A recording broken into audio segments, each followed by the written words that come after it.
Salut Tim, Enchanté, merci de m'accorder cette interview.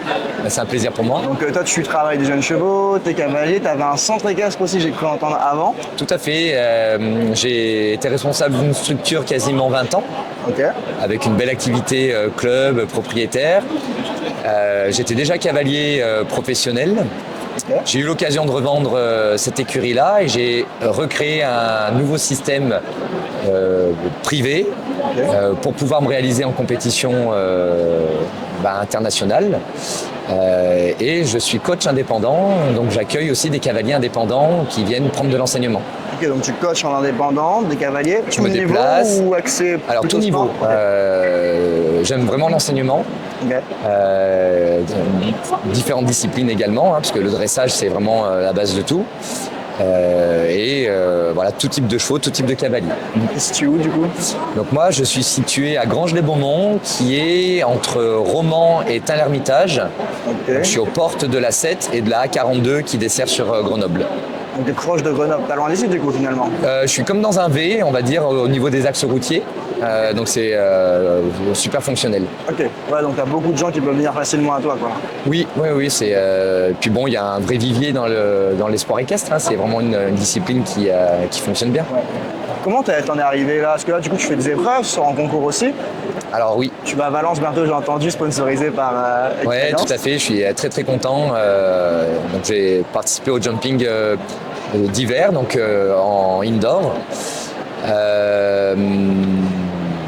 Aujourd'hui, je suis, on va dire, à cheval sur un niveau Pro 2, Pro 1, c'est-à-dire de la 135, 140. C'est moi qui forme mes chevaux. Je travaille avec des éleveurs qui vont me confier justement des jeunes. J'ai quelques investisseurs qui ont la passion du cheval et qui ont une stratégie soit de valorisation pour de la revente, soit dans la sélection, on va s'orienter sur des juments pour aller construire derrière des poulains. Parce que la vision, elle est... Très long terme. Voilà, on est là maintenant et on construit les chevaux, mais pour avoir un système solide, c'est une décennie, 10 années de travail Un arbre. avant d'avoir des chevaux dans l'expérience et puis tout se construit, c'est-à-dire que avant d'avoir un crack, tant mieux, des fois on a l'opportunité de le trouver, il a toute l'intelligence, la force, la souplesse, mais parfois on a des chevaux qui ont beaucoup de qualité mais qui ont besoin de plusieurs saisons aussi avant vraiment de se révéler. Donc c'est un peu la difficulté aujourd'hui du métier, du milieu international, c'est que si on veut commercialiser les chevaux, il faut qu'ils soient classés et très très bons. Donc moi, je suis en train de frayer un chemin à la hauteur de mes moyens et de mes partenaires, avec cette vision sur le long terme, parce que l'immédiateté est quelque chose qui ne fonctionne pas. Ouais. Voilà. À moins d'avoir déjà des gros Ben voilà, c'est ce que je pensais en même temps. C'est-à-dire que quand tu es sur plusieurs générations ou que tu as de l'élevage ou que les choses n'arrivent pas en claquant des doigts, mais c'est vrai que tu peux avoir un vivier de 20 poulains derrière ou de plusieurs cheptels de chevaux et ça, c'est magique. Félicitations à ceux qui ont des systèmes comme ça. C'est pas facile, plus facile pour eux, mais c'est vrai qu'il y a de la ressource. Et ça, moi aujourd'hui, il faut que je la construise, cette ressource-là. Donc toi, tu travailles principalement avec des éleveurs avec qui t'aident à générer justement cette ressource.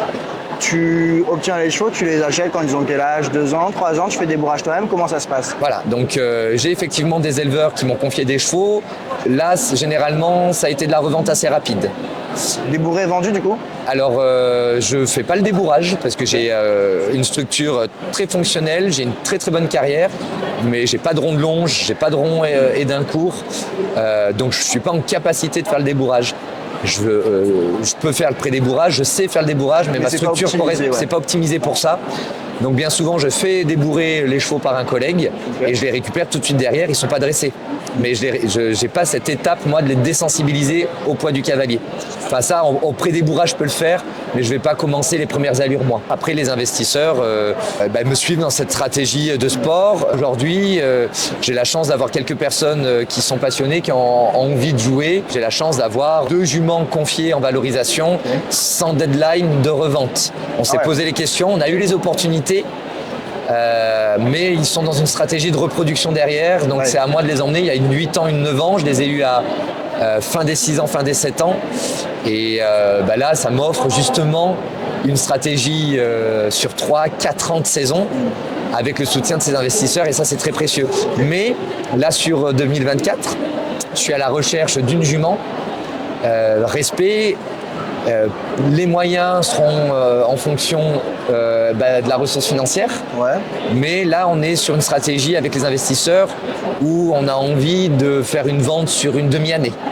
Donc choisir un cheval avec des vraies aptitudes compétitives.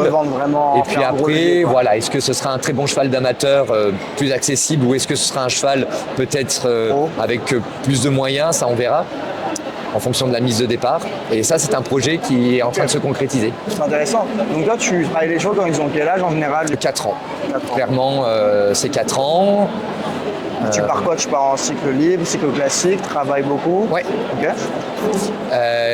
Donc pareil, aujourd'hui, avec les éleveurs et les partenaires, j'ai fait du classique, mais j'ai fait aussi de la formation. Parce qu'on retrouve les mêmes indices d'auteur, sauf que quand tu fais de la formation, tu n'as pas de qualification pour Fontainebleau, pour les championnats de France. L'avantage, c'est que les engagements sont moins chers. L'inconvénient, c'est que tu n'as pas de prime. Ouais. Mais avec l'outil vidéo de montrer tes parcours sans faute, valorise tout autant. Ouais. Si tu es dans une stratégie d'aller faire Fontainebleau, il ne faut pas que tu fasses les formations, il faut que tu ailles sur les classiques. Donc je suis sur effectivement ce circuit-là. Ça dépend des années. Cette année, les jeunes ont été vendus. Okay. Mais l'année précédente, j'avais 4 ou 5 jeunes en jeunes chevaux sur le circuit classique et formation.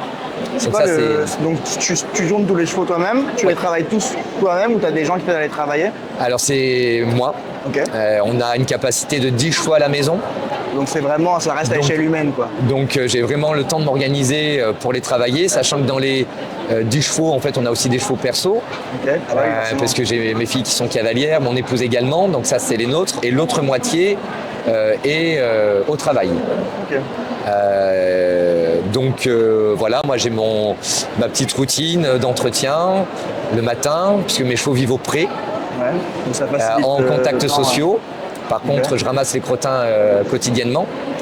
Et puis après, je monte entre 4, 5 chevaux dans la journée. Et j'ai mes heures d'enseignement. Donc c'est un rythme où, clairement, je fais 2 chevaux le matin, 2 chevaux l'après-midi ou entre midi et 2. Je fais des journées parfois continues. Donc qualitativement c'est vraiment très très agréable et c'est moi qui gère d'aller chercher le cheval, de lui faire les soins et de remettre au pré derrière. Enfin, c'est moi qui m'occupe des chevaux. J'ai pas besoin, j'ai pas de stagiaire, exactement, j'ai pas. Vu que ça reste à une échelle humaine, t'as pas besoin d'être dans un truc où c'est l'usine et ça tourne et il faut pas. Oui, et puis ça a du sens pour moi. Ça fait 25 ans que je suis dans le métier. C'est génial d'être en relation en fait avec l'animal. Il y a une pénibilité du travail qui est réelle. Il y a des enjeux financiers qui sont réels. Il y a les enjeux de la compétition où la régularité n'est pas toujours là non plus. Donc il faut que le quotidien y ait un gros capital satisfaction, plaisir. Et comme c'est quand même les chevaux qui sont au centre de l'action, c'est bête, mais de les aimer et d'aimer s'en occuper, ça donne du sens. C'est quoi le plus difficile dans le travail d'un jeune ? Le plus difficile dans le travail d'un jeune, j'ai envie de dire, c'est la gestion de ses émotions. C'est d'essayer au quotidien d'avoir un capital bien-être. Ouais. Pour que quand on soit sur le cheval, on optimise l'apprentissage, c'est de l'éducation. On retrouve ça en agility, on retrouve ça avec tout le travail des animaux. Donc si tu es préoccupé, tu vas faire des séances où tu vas faire porter quelque chose en tension musculaire, en relâchement, qui ne sera pas juste. D'où, tu vois, la boucle entre le système, la nature, là, faire l'entretien, c'est tout bête, mais... Ça permet de rester humble et de... Et puis là, une routine où tu vois ton domaine, tu es connecté au sol, là tu ramasses tes crottins, tu es en plein air, tu as les nuages, tu as des fois les variations de température, mais tu es connecté avec ton environnement et du coup tu te connectes avec ton cheval et en fin de compte tu vis, tu es dans ta bulle. En fait, c'est ça qui est, au lieu de voir les inconvénients, tu vois... C'est un rêve. Il faut être cohérent avec le projet. En fait. C'est une manière de vivre et quand tu le vis pleinement, voilà. Donc, tu es vraiment aligné en fait avec ce que tu fais. Tu as vraiment trouvé le truc dans lequel tu es totalement épanoui. Okay. Et je pense que le plus dur, dans ces métiers-là, c'est quand tu as des résistances en toi ou extérieures et que tu es dans le rush ou que tu es... Parce que du coup, de là, de ramasser tes crottins, c'est une charge. Ouais. Ton jeune cheval qui est frais, un peu con, il t'emmerde. En fait, ce que tu veux dire, c'est qu'il faut vraiment, pour passer au-delà de ces trucs-là, c'est vraiment être drivé par le truc, quoi. Être vraiment à fond là-dedans et être imprégné par ça. Être complètement imprégné. Ok. Et dans la technique, du coup, d'un jeune, c'est quoi qui te pose le plus de problème, qui demande le plus de travail, qui est le plus difficile? C'est super intéressant. Ouais, alors, ce qui demande le plus de travail, ça reste quand même l'idée d'être en capacité d'emmener de la répétition, mais toujours sans émotion. Parce qu'un jeune, c'est variable dans le mental. Dans ces processus de croissance, il y a encore pas mal de cartilage, tu peux avoir des laxités, tu peux donc t'as pas encore un cheval construit. Et pour autant, il faut que tu aies comme un plan pédagogique pour le faire évoluer dans les transferts de poids, dans l'équilibre, dans sa musculature. Et en fait, ça va être comment tu aménages tes outils pédagogiques. Il n'y a rien de pire que d'évoluer avec ton cheval et en fait d'être en cercle, pour moi. Mais attention, je parle de mon travail. Hein. Donc j'aménage tout le temps ma carrière. J'ai toujours des plots, des barres en mousse, des petits cavaletti. Et en fait, je travaille toujours de manière concrète. À tel endroit, il y aura une transition. À tel endroit, on va marcher large. À tel endroit, on augmente le galop. À tel endroit, on met les hanches un peu dedans. C'est déjà ce que tu vas faire avant de monter, en fait. Je sais. J'ai un plan général de saison parce que je viens d'une licence sport. Okay. Et en fait, dans l'apprentissage de cette licence-là, on a l'entraînement du sportif et la planification d'une saison. Et en fait, tu as des phases de préparation générale, des phases de préparation spécifique, des phases de compétition et des phases de récupération pour aller à l'essentiel. Et tout ça, c'est sur du macro-cycle, donc sur le long terme. Mais en fin de compte, sur un trimestre, tu retrouves ces petites phases-là. Okay. Donc tu vas faire du travail de la locomotion générale, tu vas faire du travail spécifique par rapport au profil des sauts ou par rapport aux distances. Ça, c'est ta préparation spécifique. Ouais.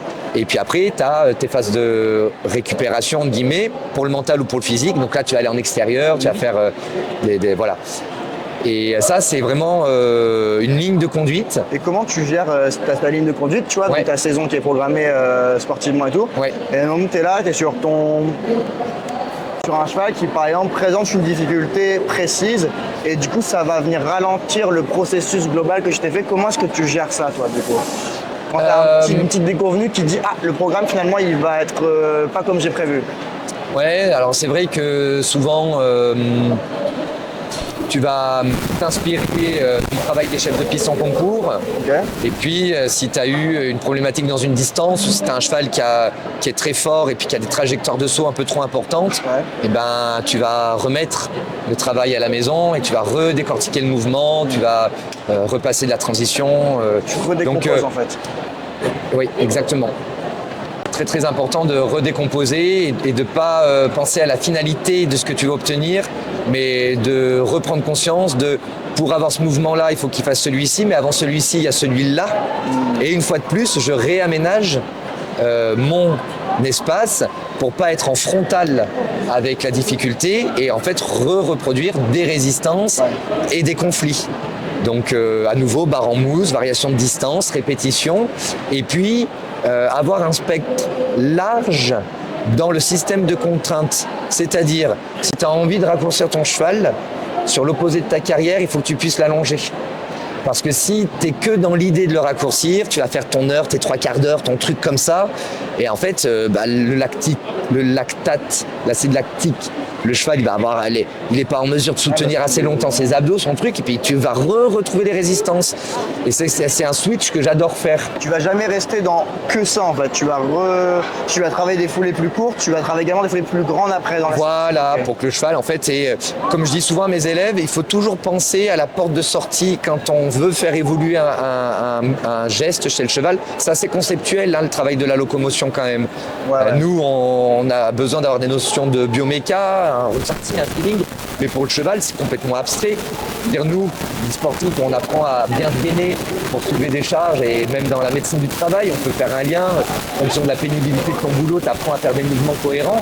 Le cheval, ça n'a pas de sens pour lui d'aller se gainer, de remonter ses abdos. Exactement, de faire fonctionner son garrot, parce que bien souvent, on parle beaucoup des hanches, mais il faut aussi que les intérieurs ne soient pas des béquilles de la propulsion, mais tu as aussi des impulsions au niveau des muscles des épaules qui permettent en fait d'aller alléger le cheval pour aller chercher le transfert de poids.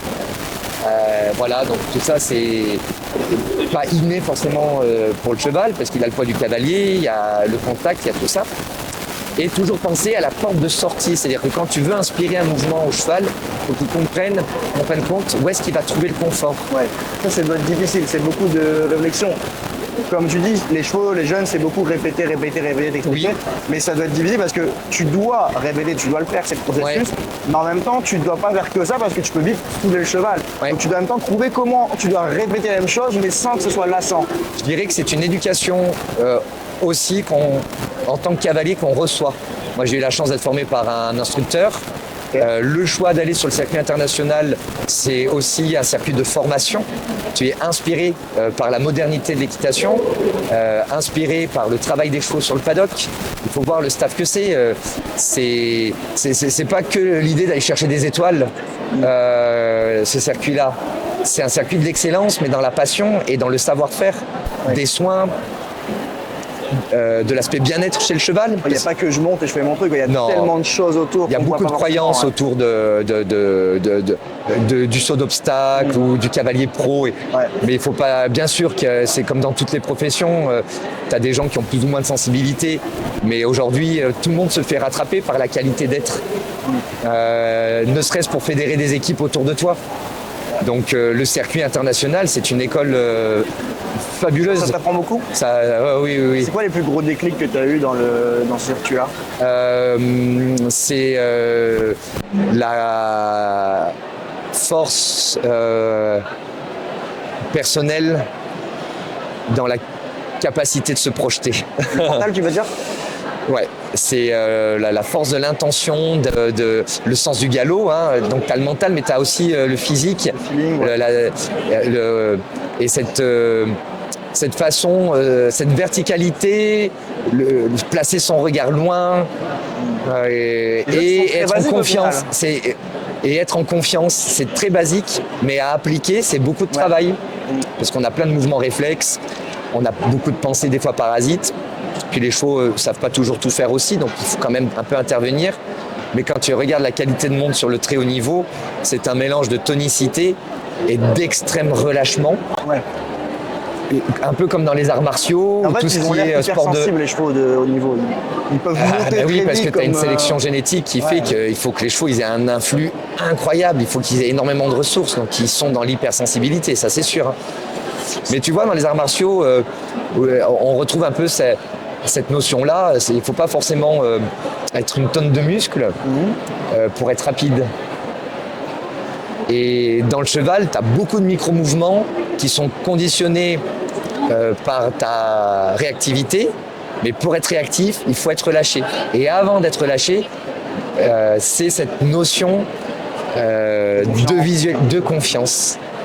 Et on n'est pas toujours dans une zone de confort parce que quand on est en prise d'expérience, on est systématiquement avec des erreurs plus ou moins répétitives, le temps de les assimiler, de mettre en place des bons programmes, de le sentir physiquement. En fait, quand tu as un vrai ressenti physique, après tu peux t'appuyer sur ça et aller dans la recherche de la performance. Il y a une grosse notion d'instinct en fait que tu développes au fur et à mesure, quoi. Ouais, il y a énormément d'instinct. Mais l'instinct se combine aussi parfois avec l'expérience. Ouais. Si tu es que dans une monte instinctive, tu peux ne pas comprendre ce qui s'est passé. Ah oui, ouais. Parce que dans ton instinct, si tu avais vu une belle foulée ou si tu avais vu qu'elle était OK, tu l'as demandé de telle et telle manière. Mais quand tu es sur le parcours, parce que là on est sur des épreuves quand même qui sont vraiment avec des parcours qui sont difficiles, qui sont faits pour être difficiles. tu fais ta reconnaissance, tu sais déjà ce que tu vas faire et ça se passe comme prévu, ou quand tu es dans le parcours, tu te rends compte que ah bah finalement là je vais rajouter une foulée ou je vais en enlever une. Écoute, comment ça se passe? C'est à l'instant? Clairement, tu es dans le 1000. Parce que hier, justement, je parlais avec des collègues cavaliers, là sur le concours à Equita. Et en fait, moi je suis enseignant, donc tu vois, j'ai le cerveau qui travaille à fond, parce que je suis obligé d'emmener de la technique. Puis je suis aussi, j'essaie d'être le meilleur accompagnant pour développer une bonne préparation mentale. Mais le nerf de la guerre, c'est effectivement quand même ta part d'instinct et c'est ta capacité d'être à l'écoute à l'instant pour faire des choix. Et on parlait exactement de ça, c'est-à-dire des contrats, compter les lignes et tout ça. Moi, je l'ai fait compter à mes élèves ici et là.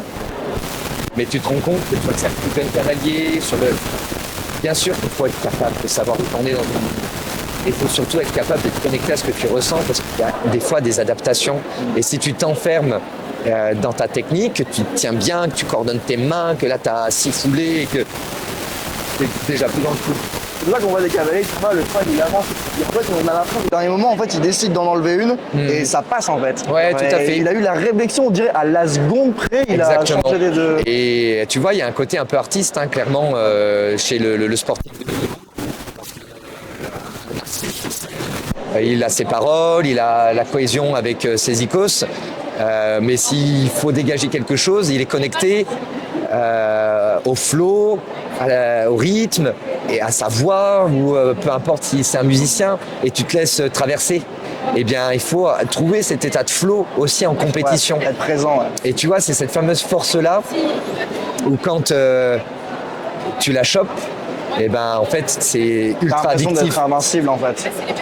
T'as l'impression d'être tellement présent. Alors ça, le côté de l'invincibilité, tout ça, c'est quand tu es dans des cercles virtueux de victoires, de classement répétitif. Ça, c'est ce qu'on se souhaite tous. Parce qu'effectivement, tu vas cultiver après ton instinct et tu sais que tes choix, tu développes la confiance. Ce qui est difficile, c'est que des fois, quand tu es en phase d'expérience, de transition, de construction d'un cheval et que tu passes à côté de manière répétée pour des petites fautes à la con, et puis que là, en fait, tu viens t'identifier à ton résultat. C'est des processus aussi dans tous les sportifs. Et ça, c'est préjudiciable pour le cavalier parce que on n'est pas que des résultats en fait, on est plus que ça, on a un processus. Puis on peut malheureusement faire des saisons moyennes, mais par ailleurs qualitativement parlant quand même faire un bon boulot à la maison, bien traiter tes chevaux et bien traiter les gens tout en tout. Mais malheureusement, quand tu es que dans une recherche de compétition, ça touche des leviers sur ta compétence et tu peux rapidement être sur des process, que tu veuilles ou non, un peu de dévalorisation, parce que on est sur des sports dans l'ego malgré tout. Je veux dire, quand tu fais de la compète, tu as quand même envie de gagner. Voilà. C'est comme ça aussi. Hein. Et du coup, toi, quand tu sors dans les concours, maintenant, tu te fais coacher ou tu te coaches tout seul? Écoute, je me coach pas mal, mais je remercie régulièrement mes élèves parce que mes élèves m'inspirent aussi énormément au regard, des conseils que je leur donne et de leur présence quand ils me soutiennent en compétition. Parce que je prends conscience visuellement que c'est important de s'appliquer aux conseils qu'on donne. Ouais, carrément. Et le fait, t'as l'impression que c'est l'élève qui te fait le rappel parfois. Et le fait de répéter, d'enseigner, ça me permet moi d'aller vraiment chercher la sensation que j'essaie de leur transmettre. Il y a un niveau de maîtrise plus élevé aussi. On intègre beaucoup plus quand on enseigne, je trouve. Ça accède à un autre niveau en fait. Oui, et puis après, moi c'est ce qui me fait vivre, l'enseignement. Je pense que si tu as la possibilité de faire que du sport, que du concours et faire des concours, être concentré sur ta relation avec tes chevaux et faire que du concours, probablement que c'est pas un hasard. Les cavaliers de très haut niveau, ils font des stages parce que il faut le sport de haut niveau coûte très cher. Donc même les grands cavaliers font de l'enseignement. Mais ils sont sur le reste de l'année concentrés sur leur sport. Donc je dirais que les deux, moi j'en fais une force aussi d'enseigner. Mais à un moment donné, si tu es en capacité d'avoir plusieurs cheptels et de faire que du concours, tu peux devenir aussi encore meilleur. Parce que c'est la pratique. C'est la pratique qui, à un moment donné, te met vraiment dans le truc. Hein. Okay. Et j'ai une dernière question pour qu'on se t'interview. Quel était ton parcours toi, dans les chevaux? Tes parents étaient dans les chevaux? Comment tu as commencé? Comment t'en es arrivé là où t'en es aujourd'hui du coup? Eh ben, écoute, j'en parlais justement avec mes élèves. Okay. Moi, je suis une première génération dans le cheval. Ah, ouais. Okay. Donc, mes parents m'ont aidé dans l'acquisition. Moi, c'est mes frangines qui montaient à cheval. Okay. On a eu des chevaux à la maison. Moi, j'étais gamin. J'étais emmené. Elles ont fait des concours complets. Okay. Et donc voilà, moi je traînais sur les terrains de concours comme un gamin. Et puis un jour j'ai monté, parce qu'à force de les suivre, sur un poney de club avec qui ça a matché et j'ai pris goût en fait à la compétition. Okay. Voilà. Et puis après, mes parents m'ont aidé, ils ont investi. Et j'ai eu la chance d'avoir une jument extraordinaire que j'ai formée. Fortune des Obos, un produit de 4 sous et qui m'a emmené une régularité incroyable, qui a gonflé mon compte FFE, qui m'a payé pendant 10 ans mes engagements. Ah ouais. Ouais, j'ai vécu une relation incroyable. Elle pouline? Et non, on n'a pas réussi. Ah non. Ouais. Merde, plusieurs fois ou? Ouais, on a vraiment essayé, mais bon, elle avait vraiment un problème au niveau de l'utérus, elle était pas fertile. Ah, c'est ouais. Et du coup, donc c'est elle qui t'a amené un peu là aussi. Ah bah oui, elle m'a fait passer mon monitorat, elle m'a emmené une certaine notoriété locale parce que je me suis illustré sur des championnats de France, sur les championnats Rhône-Alpes que j'ai remportés à Equita. J'ai classé des 140 ici. Donc c'est elle qui m'a construit clairement. Hein. Je veux dire, à un moment donné, c'est les chevaux qui nous... Comment t'es passé du centre équestre à ta structure? Parce que là, du coup, ta jument t'a permis d'avoir cette expérience professionnelle en tant que cavalier. Ouais. Mais comment t'es passé de vraiment cette... Parce que j'ai l'impression que toi, au début, t'étais plus dans l'enseignement et qu'après, t'es vraiment basculé dans le commerce. Voilà, alors... Il y avait déjà un rouage avec le vivier du centre équestre et l'activité, les animations et les objectifs, c'était déjà en place. Le changement, ça a été une opportunité. Ce sont des amis en fin de compte qui eux ont changé de région, ont revendu leur centre équestre et on s'est dit waouh, ils l'ont fait et on a eu la chance d'avoir nous aussi, quand on s'est posé la question de faire expertiser notre centre équestre, on est passé par une agence et qui avait en fait des gens qui cherchaient. Et là on fait quoi? On prend le tournant, on le prend pas et on l'a pris. Et du coup, là, n'ayant plus une activité, une école d'équitation, eh bien, quitte à rester dans le métier, c'était pas pour refaire la même chose. Et moi, ça a été une carotte fabuleuse de me dire, waouh, allez, là, je me reconsacre à mon projet. Ah, c'est beau. Voilà. C'est le rêve, en fait, depuis le tout début, en fait, quelque part. C'était un rêve au début, c'était vraiment le rêve depuis le début, mais franchement, je vais pas cracher sur la soupe parce que mon école d'équitation m'a tout apporté aussi. Hein. C'est super. Et voilà, clairement, c'est aussi parce que j'ai travaillé, c'est grâce à mon centre équestre aussi que ce projet-là s'est construit, parce que première génération. Alors j'aurais pu faire d'autres choix, rentrer comme cavalier ailleurs, tout ça, mais en même temps, je suis resté... là où j'ai grandi, j'ai rencontré mon épouse, j'ai créé ma petite vie de famille, donc c'était parfait. Mes choix étaient déjà conscients à l'époque et j'avais très envie d'enseigner aussi, mais j'étais déjà cavalier quand même en compétition, en parallèle, et je faisais déjà un petit peu de commerce, mais je suis pas non plus un marchand, parce que moi j'aime construire les chevaux et j'aime ça, voilà. On sent que tu as vraiment cet amour du cheval, genre tu as beaucoup parlé de bien-être, de tout ce qu'il y a autour, au-delà du sport. Et je trouve que les gens, souvent, ils ont un peu cette image, du cavalier pro qui s'en fout un peu des chevaux. Et plus j'en rencontre, plus je passe du temps avec eux, et plus on se rend compte en fait, que c'est totalement faux. Peut-être avant, c'était peut-être le cas, mais moi, j'en connais plusieurs aujourd'hui. Et c'est fou, tu vois, ils sont vraiment, le bien-être, il est vraiment au centre de tout ça. Vas-y. Franchement, j'y pense, mais j'en aurais profité pour remercier mes partenaires et mes sponsors. Vas-y, let's go. Parce que cette aventure, elle est aussi possible. Grâce notamment actuellement à Sandra Dubois, qui est une agent immobilière que je recommande grandement, qui a plusieurs équipes en Suisse, en France et en Espagne. Ok. Donc c'est quand même quelqu'un, Ouais. waouh, tu vois, enfin qui a, Il y a du niveau. qui est dans le management positif. En fait, elle, ce qui l'a fait kiffer maintenant, c'est de former des gens dans l'immobilier et de développer ce réseau-là. C'est l'humain avant tout.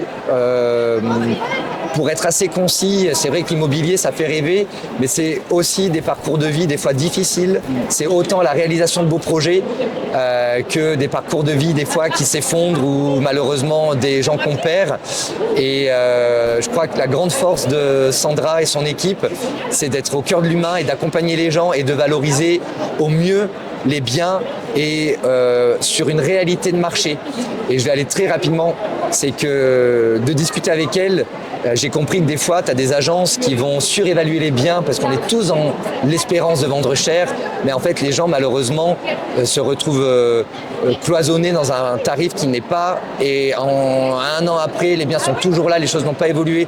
Et puis, c'est aussi quelqu'un qui va toujours trouver le point positif de chaque appartement ou chaque maison, parce qu'on est tous différents et que elle me donnait une anecdote, par exemple, d'une maison au bord d'une route, mais avec un peu de terrain, mais vieillissante.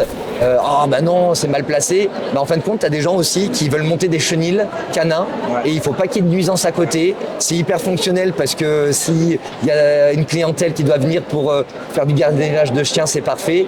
Et elle a vraiment ce regard-là. Donc c'est vraiment quelqu'un que je conseille d'avoir la curiosité, Sandra Dubois, immobilier. Ok. Est-ce que tu aurais un conseil à donner aux gens qui nous regardent? Eh bien, j'ai envie de dire, le meilleur conseil, c'est de vous entourer des gens les plus positifs. Et parfois, Extrêmement sous-estimé, ça. ouais, voilà, parfois on est en lien avec les gens, mais il faut se poser la question si on est heureux avec. Voilà. Et Vas-y, continue. Et pour avoir eu un centre équestre je sais que des fois les gens sont dans une dualité parce qu'il y a certains services qui sont bien mais d'autres qui le sont moins et il faut être cohérent. Il faut oser des fois rester authentique et simple et se rapprocher des choses qui nous font du bien. Okay. Voilà. Si les gens veulent te contacter, que ce soit pour te confier des chevaux, pour prendre des cours avec toi, comment est-ce qu'ils peuvent faire du coup? Eh bien le mieux c'est d'aller sur Facebook. Voilà, Timothée Morin, j'ai ma page et voilà, hein, c'est le plus facile. T'as pas Instagram? Si, j'ai aussi Instagram, mais aujourd'hui je fais le doublon, Okay.